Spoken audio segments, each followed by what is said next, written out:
Thanks for tuning in live to Proline TV as it's another week of NASCAR coverage. And that means we take a look at race number 2 in the playoffs. It's going to be Gateway, the Enjoy Illinois 300. Not the most exciting race track in the world, but it is what it is. It's now a playoff race after being on schedule in June the first 3 years. So will that have anything to do with our trends? We only go back, of course, 3 years. I think when we talk again on Saturday night, because that's when they're going to be qualifying and practicing, it will be late on Saturday. So we'll probably be on the air sometime between 6:30 and 7:30 in the evening to give you an update.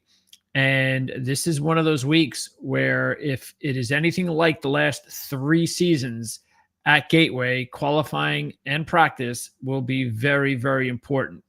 So we're going to get into that in just a few seconds. Just want to remind everybody that CJ Radoon will miss one more week. He will be back next week. Actually, he'll be back in time to watch the race here in the States. And then we will be back at it next Tuesday to get ready for the night race at Bristol. So, of course, that'll be a Saturday night race. There'll be Friday night qualifying and practice and all that stuff. So look for that next week when CJ returns. Don't forget also to subscribe to the channel if you haven't done that yet and you're really into NASCAR. And maybe you've already watched a bunch of our shows, because I know there's a lot of viewers who watch our shows that do not subscribe. So if you get the opportunity, please subscribe. It's the best way to support the channel. And this is why we can give you all of this content for free. Okay, so let's take a look.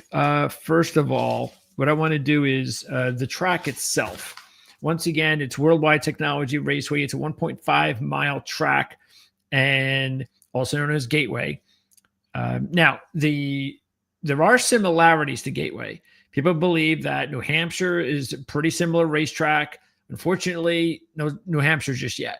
So when we get to New Hampshire, we'll be able to take a look back at this race, and that'll help us, but doesn't do us a lot of good, even though we will reference last year's winner in a bit at New Hampshire. But the other 2 racetracks that we can also take a look at a little bit if you want to is Richmond and Phoenix. These are also considered decently similar to Gateway. In the 3 wins, okay, 22-24. Ford has won twice. Chevy's won once. And all 3 winners qualified in the top 7. You want to know where all 3 practiced? Finished in their final practice session? Top 7. Which is why when we talk on Saturday night, it's going to be very important when I come on the air and let you know who qualified and practiced in the top 7. Because there probably aren't going to be a lot of drivers that are going to have those kind of numbers. Probably only be a couple. So whoever qualifies and practices in the top 7 on Saturday likely stands a pretty good chance of winning this race based on these trends. But once again, it's a different time of year. It's not like we're talking about 6 months, though. So I don't know if that's going to matter much. I would take a look at the weather, though. You never know. I mean, at this time of year, there's a lot of crazy stuff been going on, no matter where you are in the States. I shouldn't say that. I think there were, basically, from what I've seen, I still think the West Coast, for the majority, has still been temperature-wise either normal or warmer. But if you're in the northeast, north central, southeast, I wouldn't go all the way down to Florida, and in that area, because I'm in North Carolina, and the temperatures have definitely cooled down a little bit. So you want to see how the weather was in June, the last 3 weeks, and I'll do that myself and let you know on Saturday. If you want to do it yourself, I would check that out, because if there is a 20 to 30 degree difference, it could be a definite factor. So, okay. Now, the one tip that I can give you regarding whether or not you see a little bit of a difference would be if Chevy were to have a really good Saturday, and let's say Ford has a really bad Saturday. If that happens, then all bets are off. Throw all the trends away from the last 3 years. You're probably going to get something on Sunday that you haven't seen before. And that's because as we dig in a little bit deeper over the last 3 years, you find out that Ford has definitely been the top manufacturer here. So, for instance, Ford in the race last year, they qualified in the top 3. They practiced on the top 2, and they had 3 of the top 5 in the final results, including Cindric winning the race. They led 137 combined laps. Toyota was fine.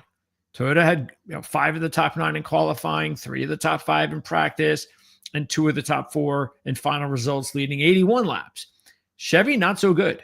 Chevy did not have a good qualifying day, did not have a good practice day, and and did not really have a great results day either, if you really look at it, leading only 22 combined laps. So it was and if you look at it, really, Ford definitely is the manufacturer to beat here based on the first 3 years.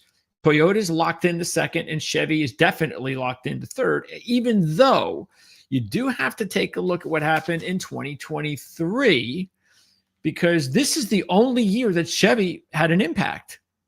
Why? I don't know. Maybe when I go over the weather, there'll be a weather difference there. I don't know. But in 2023, and look, Ford and Toyota were fine. There's nothing wrong with Ford or Toyota that year, 2023. It's just that Chevy finally had something. And that was Kyle Busch winning the race from the pole. And they had 50% of the top 8 drivers in the race, leading a race best 156 laps. Now, Kyle led over 100 of those laps, okay? So you do have to consider that. But again, the fact that Toyota and Ford, they didn't go away, they were still okay. So really, it's just that for 1 year, for one race out of the 3, Chevy, or one weekend, Chevy did well. But in 2022, the first time they came here to Illinois with the Cup Series, Ford really dominated. Logano won the race. Ford was all over the place in qualifying, top 3 in practice. Now, Toyota and Ford almost were identical in leading laps in the race. Ford won by just 1 lap, 121 to 120. And they were pretty similar results-wise. The big difference was Chevy. 0 for 6, didn't have a driver in the top 6, and led only 4 laps. So that's pretty much what I can tell you regarding the 3 races here leading up until this weekend. Is just keep that in mind. The pre-race notes from the 3 races prior tell you that Ford is at the top, Toyota's a strong second, and I wouldn't throw Chevy out, okay? But keep this in mind. When Kyle Busch won that race and dominated the race, and he led over 100 laps, but let's say you threw Kyle out of there. Well, Chevy still would have been okay. They still would have been there, but and it would have been their best race out of the 3. But remember, this was June, and Kyle was doing pretty well leading up into that race. This was still, we weren't at the point yet. We were wondering what's going on with Kyle Busch. Busch was still doing okay. He would win another race. This was him still in his streak of winning races. Nothing was going wrong with Kyle Busch at this time. So you do have to keep that in mind. All right. Let's take a look at the odds, and we'll go through it here. Very easy to break this down with only 3 races. And here's a big surprise that Ryan Blaney, outside of a super speedway, this is the only time I think I've ever seen Ryan Blaney, one of the few times, the co-favorite to win the race. So Blaney is sitting here at 5-1 with Christopher Bell. So what's the big difference between the two? Well, you look at Bell and you might be wondering what he's doing at 5-1. Okay, he does have 3 top 12 finishes, which is nice. He led 80 laps in this race last year, finishing 7th. That's nice. But didn't lead a lap the previous 2 races. And he only has 1 top 5 in his last 7 races coming in. And that was at Watkins Glen. Didn't have a good week last week. So what gives? Well, Vegas has definitely paid attention regarding the odds to these tracks I mentioned. Christopher Bell won Phoenix this year and New Hampshire last year. Okay, so out of the three tracks that are considered the most similar to Gateway, Bell's won 2 of the last 3 of them. That's why he's 5-1. But because Blaney, even though things didn't go well for Ryan last week, I got to tell you right now, I bet you Blaney's just very happy that he was in top 20 last week with the way the thing went. I mean, that race was just a disaster. They had nothing. Top 20, he's fine. He'll leave that. He's still in a good way. All right. It's going to have to take a bad race this week for all of a sudden Ryan Blaney to start thinking, what happened to my momentum? But if you want to take a look at what Ryan did on these 2 races this year, 3rd at Richmond, and he was also really strong in the first 2 stages at Phoenix. We all know how good he is at Phoenix anyway. And he wound up with an engine issue late, and the results wasn't good, but he had another strong car at Phoenix. So Phoenix good, Richmond good. So I think that puts him pretty even to Christopher Bell there. And the fact is, Blaney's just been much, much better than Bell has been, just like Bell was much, much better than Blaney early in the season. So because they're both 5-1, I think Blaney's the way to go. Now, if you want to go with Christopher Bell, or let's say you're in a fantasy situation where you can only take Christopher Bell, then fine, do it. Nothing wrong with taking Christopher Bell there. But if you're wagering on the race, I don't see how you would feel comfortable going with Bell over Blaney when they're both similar numbers. Again, just based on how Bell has raced lately. So just keep that in mind. But if you just want to go with Bell based on the wins at Phoenix and New Hampshire, go to it. Now, Denny Hamlin is 6-1. And by the way, Blaney is going to be my top pick. So Denny Hamlin is 6-1. And he's not going through a great stretch. He does have 2 top 10s in his last 3 races. I have no idea how he finished in the top 10 last week. I mean, that car had nothing. But in the last 2 years here, he's finished second. Problem is, he hasn't led a lap. So he's never led a lap here. And he's 6-1. And it's not like he's hot coming in. 10th at Richmond, 2nd at Phoenix. So there are some good things to like. I don't know. I just feel a lot more comfortable with Hamlin if he's doing a little bit better. So he lost a little of that mojo he had recently, and maybe he'll get it back on Sunday. But when you have drivers that are this close together, Blaney, Bell, and Hamlin regarding the odds, they're pretty similar. I've said this before. You can't logically feel good about taking 2 out of these 3. You're going to have to take 1 out of the 3 more than likely. I'll take Blaney. I'll put Bell second and Hamlin third. You got Larson also here at 8-1. The problem is, first of all, he's driving a Chevy. Second of all, he hasn't had a top 5 in his last 5 in the Cup Series. We keep talking about this. Larson just hasn't gotten, his groove going again since Indianapolis. Here he's been okay, 10th, 4th, and 12th. But he's only led 12 laps in his career here. But this should be a good tell. And I'll say this quite a bit today, is where does he qualify? So when we talk on Saturday night, where will Kyle Larson be? Now, if Larson is one of those drivers that has a good day, and you don't necessarily have to be qualifying and practicing in the top 7. Sooner or later, that trend will end if they keep racing at Gateway every year. So I'm not going to look at that only. But let's say he qualifies 8th and practices 9th. Well, considering he's never qualified in the top 10 before, I would look at that as a positive. The problem is he's 8-1. And there are other drivers that have better odds that are better options. And let's start with that next driver, Joey Logano. Now, I do not like Logano at 9-1, generally speaking. But if you're comparing him to Larson, I would take Logano over Larson. Because, again, you're talking about Ford. You're talking about Penske winning 2 of the 3 races so far. Another reason that Blaney is my choice. Because, hey, Penske's got 2 out of the 3. Who hasn't won there yet? Blaney. And he's been pretty close there. So, did I mention that Blaney, I don't think I did. Did I mention that Blaney started in the top 5 in all 3 races? Okay. He's got 2 top 10s, 1 top 5, and he's led at least 12 laps in all 3 races, at least 20 in 2 races, and 83 in 2023. He was the only Ford driver that year that actually led laps. Logano led 81 laps earlier this year at Phoenix, 4th place at Richmond, and in the 3 races here, all top 5s. 5th, 3rd, 1st, and he's never qualified in the top 5 before. Okay, so definitely I'm interested to see where he qualifies. And I definitely like Logano. The only thing I don't like are the odds. Okay, that's it. I just don't like the odds, but I like Logano this week. How can you not, based on those numbers? It's just that at 9-1, he really just hasn't been consistent enough this year, and just not a lot of value there.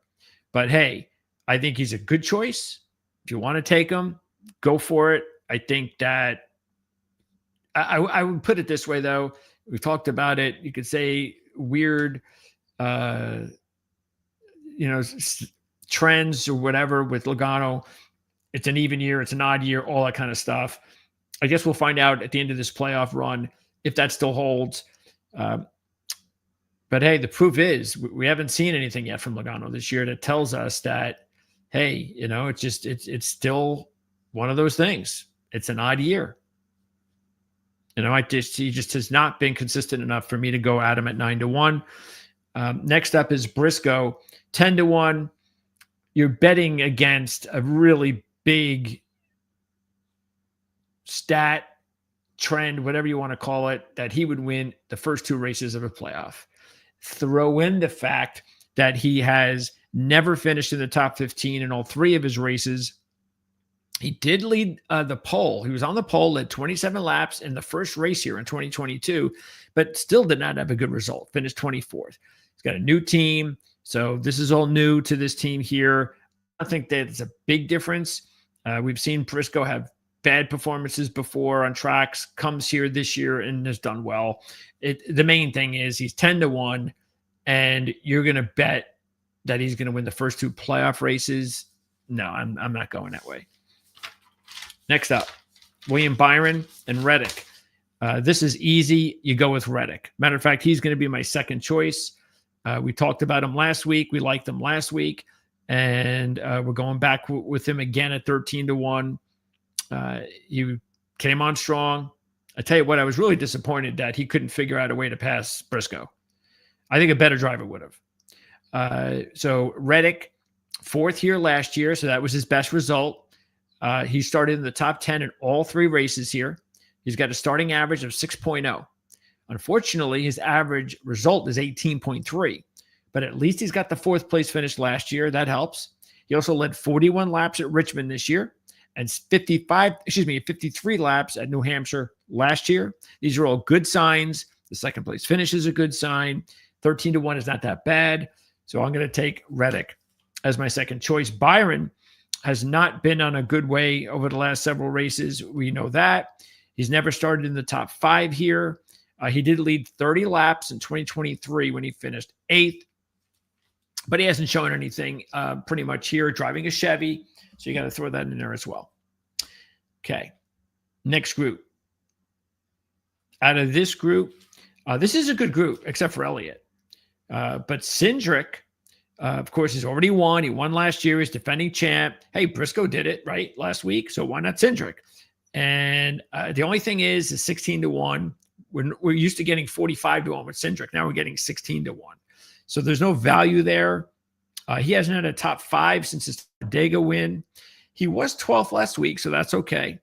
He started in the top 10 in all 3 races, front row in 2 out of the 3, led 26 or more laps, 2 out of the 3, 53 in the win last year, and has a 13th and an 11th place finish as well. A lot to like about Cindric. Just don't like the value at 16-1, but I think he's a good option. Kyle Busch, meanwhile, how about Kyle Busch? If things were going well with Kyle, or at least some something positive had been going on with him lately, he would be a big choice this week because you're getting 20-1. And here's a driver who's led 15 laps or more in all 3 races. He's also led 66 laps and 121 in his win. He had good results either with RCR or with Joe Gibbs. And so that hasn't mattered. I just think that, again, he was going a completely different way when he won here a couple of years ago. It's a different driver. It's a different team. It's a different headspace. So I don't think he's the worst idea in the world as a long shot based on how much positivity he's had here. But I still think it's I'm just disappointed in taking Kyle. He just doesn't lead laps. Elliott has done nothing. No top 5s in his last 7 races coming in. 17th last week, did nothing. Never started in the top 15 here and never finished in the top 10. Only raced here twice, by the way. The 18-1, it doesn't matter. Pass. Josh Berry is interesting because you might be going, what on earth is Josh Berry doing at 25-1? Well, it's because of the tracks. 4th at Phoenix and 4th at Phoenix. Is that what it was? Phoenix? No. It was 4th. I forget which one it was. But anyway, he's got 2 top 10s on the tracks this year, Phoenix and Richmond. He was also 3rd at New Hampshire last year. So in the 3 similar tracks, he's done well at all 3. So that right there tells you that it's worked for Josh in these types of tracks. The only problem is it didn't work here. He was 36th, he crashed, but he started 29th. So that matters. Throw in the fact that, and the positive side, before the playoffs, he had 2 top 10s coming in. Unfortunately, we saw what happened last week. But that stuff happens. It's Darlington. I wouldn't worry about that. Based on this, I'd say, yeah, he's not bad. The problem is, again, we're getting no value at 25-1. So this is why I'm not seeing the value there to take Josh Berry. I'm just not. Okay. Out of this group, this is the weak group. Yeah. Actually, in this group, I might go with Keselowski in this group. I didn't even want to take Keselowski, but I don't really see a whole lot better. He was 9th at Richmond, Keselowski. He was 3rd in this race last year, leading 17 laps from the 7th position.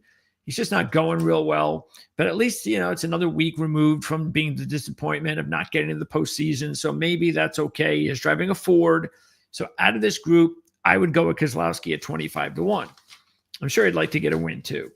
But the rest of them, Wallace, look, he's going well. We get that. 5 top 10s in his last 7, 6th last week. That's all good.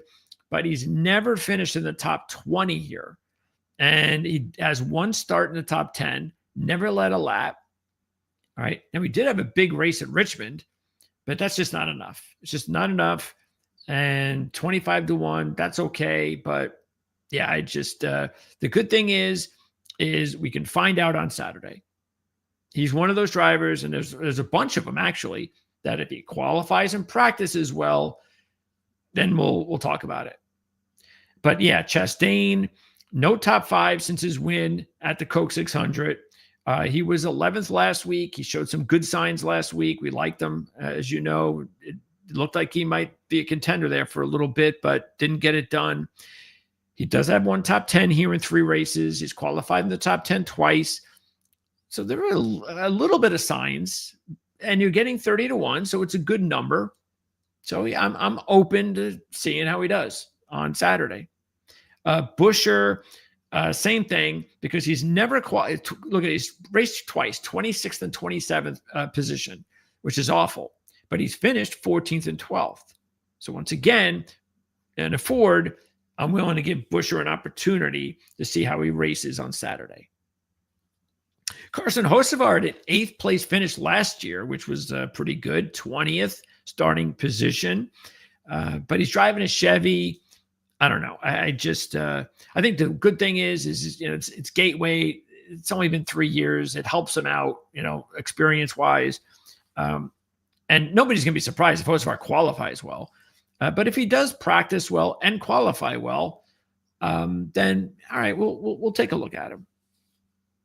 But anyway, even this group next up, actually this group here, there are some interest. Now Gibbs, I'm not really interested in unless if he's got to really qualify well, and that's because he's done okay here. He's finished 11th last year from the 9th position and 20th in 2023 from the 15th position, meaning he's getting quicker in both qualifying and in the results. So if I see a step up in qualifying again, then maybe I'll take a look at him. But the one that I definitely am taking, he's going to be my long shot, is Kyle's teammate, Austin Dillon. Now, I did take Dillon to get to the round of 12, so it would help if he'd win. He's coming off a win at Richmond. I think that matters. He was 6th in this race last year, starting 18th. He's never qualified in the top 15. So definitely, if Dillon can qualify in the top 10, I think he's someone that you really want to look at. But I would take him now because if he has a good day on Saturday, I think those odds will be cut in half. So I'm willing to take the chance and take Austin Dillon now at 45-1. And it's obvious anyway that over the last month or so, a couple of months, he's racing the best he's raced all season. So I don't think it's a bad idea to take Dillon because quite honestly, there are not a lot of good long shots here. There's not a lot to go with. As a matter of fact, I agree with Andrew 100%. There's really not, I don't like the value in this race. I don't like a lot of the long shots in this race. It's one of these races where I feel like I'm going to just, I don't know, I feel like a cop out. I'm going to be taking just like, again, I like Blaney and I like Reddick. And it's like, well, I don't think that takes a lot of ingenuity to come up with those picks this week. And again, I've given you other drivers that I think would be easy choices if you want to go that route, the Bells and so forth. So yeah, I don't think it's one of those weeks where you're going to be able to cash in and feel comfortable about it. Let's put it that way. Unless you get lucky on Saturday. And when we talk on Saturday and we look at the numbers and we get lucky with some odds, like let's say we get a driver that qualifies and practices in the top 10 and you're still getting double-digit odds. And there's something to like, just something to like about their history coming in. Then maybe we get lucky and then, that's possible.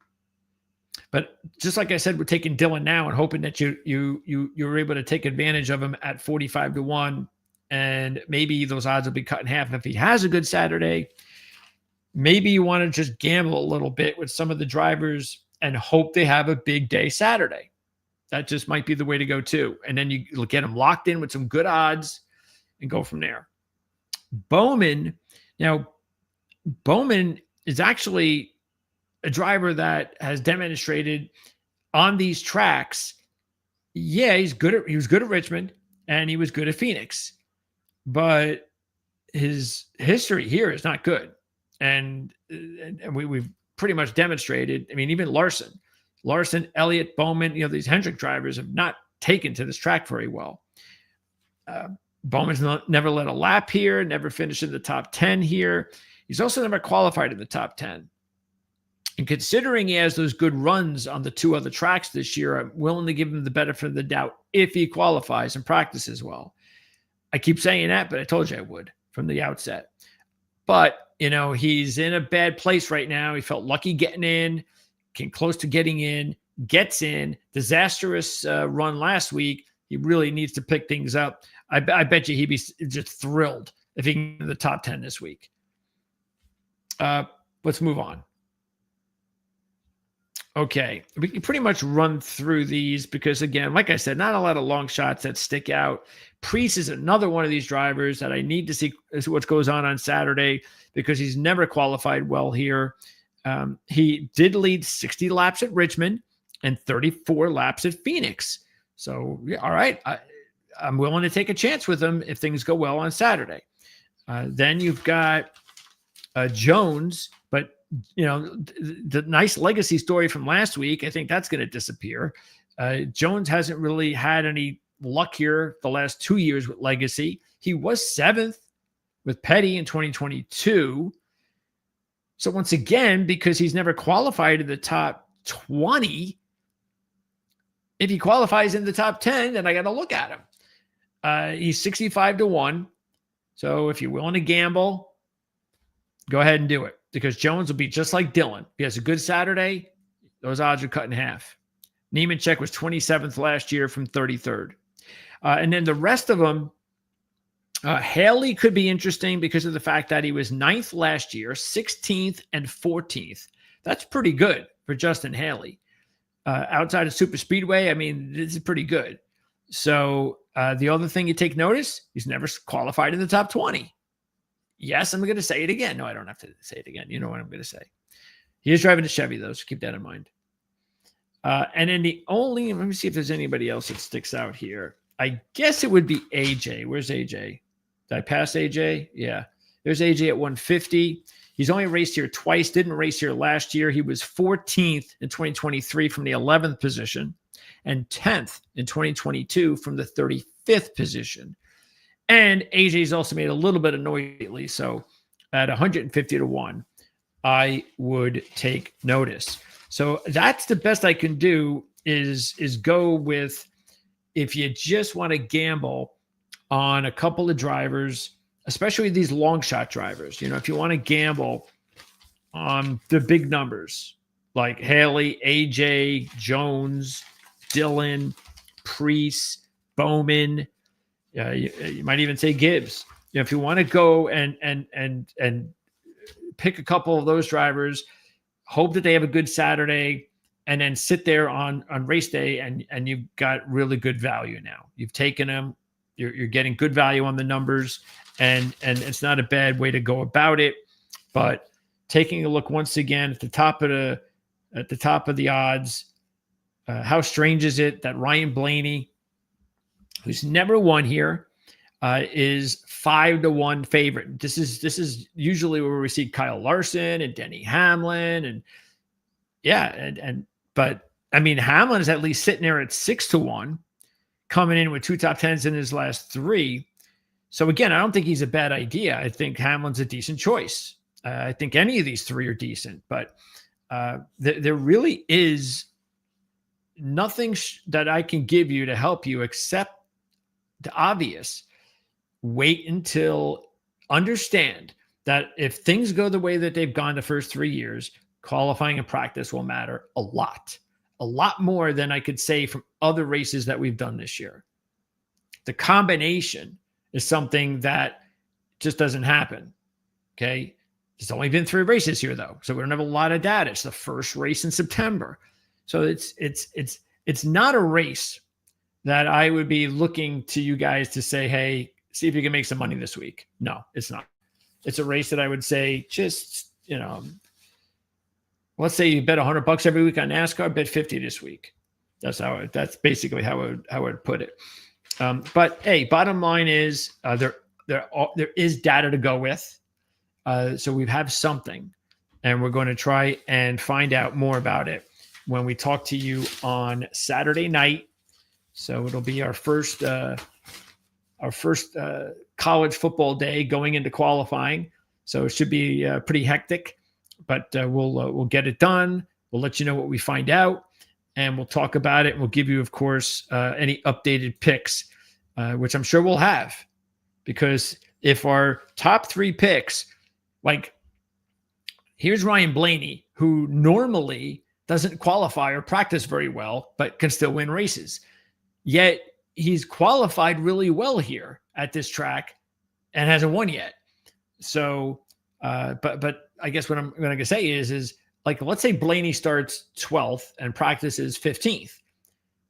Well, Vegas might not move his odds much because they haven't moved his odds all year when he's done that. So I'd be interested to find out because I'll tell you right now, if Blaney does that, I'm not taking him. I just wouldn't do it. Not at those numbers. I would need Vegas to give me some more points back, get it back to 8-1 or 10-1, and then maybe I'll do it. But Anyway, that's why Saturday is going to be real important. And we knew this was coming anyway. We knew it was coming for a long time. It's not going to be a race, I think, that we're all going to, unless, look, we've seen some weird things happen this year at some of these one-off tracks, especially the races later in the year. In Richmond, for example, where maybe it's not exciting. Maybe it's even Daytona, you could say that. Everybody loved how it ended. So, and last week there was nothing really up until the end of the race. And that happens. We know NASCAR, sometimes you get a really boring race, but then at the end, the last stage or the last 20, 30 laps, it heats up and it's a battle at the lead. And we had that last week. Other than that, come on, what a snoozer that was last week. But there has been some better racing this year at the more boring racetracks like Texas earlier in the year. But there have been where it's not necessarily great racing, but there's drama on the track. Maybe tires going down, what have you. A big wreck changes things. So who knows? We'll see. It's the only thing I can think of that will make this race interesting to watch. And then we got Bristol after that, which is the first cutoff point in the playoffs. Unfortunately, because it is a 2-race-a-year deal, those are the races we have not seen differences with this next gen.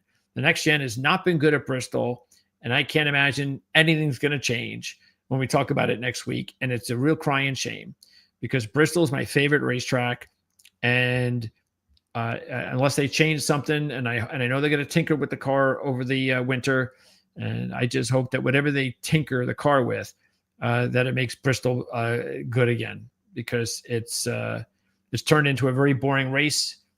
So we'll see, but that's next week. CJ will be back to update the first couple of races, the playoffs. Of course, there's a lot of big news going on with the courts with NASCAR. We'll find out more about that in December. I'm actually liking it, and we'll talk more about that next week with CJ, but I like it. I'm always on the side of whatever's best for the fans. And what's best for the fans is for NASCAR to get their comeuppance.